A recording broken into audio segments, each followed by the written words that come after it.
Setiap perayaan suci, umat Hindu melakukan pemujaan kepada Tuhan Yang Maha Esa, Ida Sang Hyang Widi-Wasa, beserta segala manifestasinya.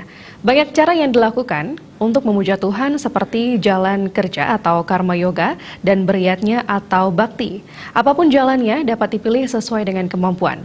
Namun diharapkan pemujaan tidak dilakukan dengan cara hura-hura atau berfoya-foya. Hari suci adalah hari terbaik bagi umat untuk mendekatkan diri dan menghubungkan diri dengan Sang Hyang Pencipta. Pada momen perayaan Hari Galungan dan Kuningan, umat Hindu bisa memuja Tuhan dengan dasar kesucian, ketulusan, keikhlasan, dan kepercayaan. Implementasi perayaan Galungan dan Kuningan itu tentu juga menyesuaikan dengan kondisi pribadi, kondisi banjar, kondisi desa, kondisi daerah, dan kondisi wilayah masing-masing. Apapun jalannya ditempuh, tentunya disesuaikan dengan konsep desa Kalapatra.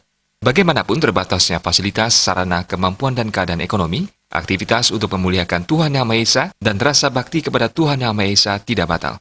Rasa bakti itu tetap yang utama dan melakukan bakti itu tetap diprioritaskan. Jalan bakti itulah menuntun umat Hindu menuju kemenangan dan kebenaran yang sejati, yakni dapat mencapai Santa Jagathita, yaitu dapat mencapai Sukerta, memperoleh Rahayu, dan mendapatkan anugerah Dirgahayu dan Dirga Janma manusia. Ketua Karang Taruna Kota Denpasar, I Ketut Ngurah Aryawan berharap, kesan Galungan bukanlah momen untuk berpesta pora dan juga bukan untuk berhura-hura. Jika itu terjadi, maka keliru dalam memaknai Galungan. Harap gimana generasi muda Bali selalu mengajarkan konsep menyambut beraya, saling asah asih asuh.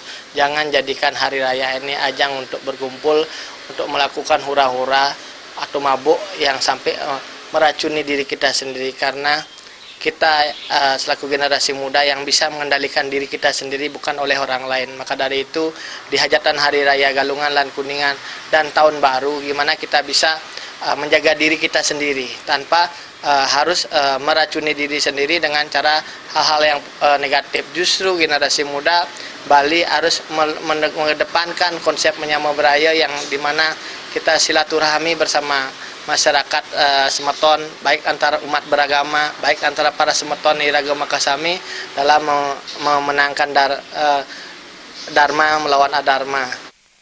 Pada saat Galungan, umat Hindu memiliki kewajiban untuk melakukan kendali diri dan penyucian diri, berusaha berbuat kebajikan, kegiatan mulia, amal kebajikan, pemujaan dan pengastawa, berdoa terhadap Tuhan Yang Maha Esa.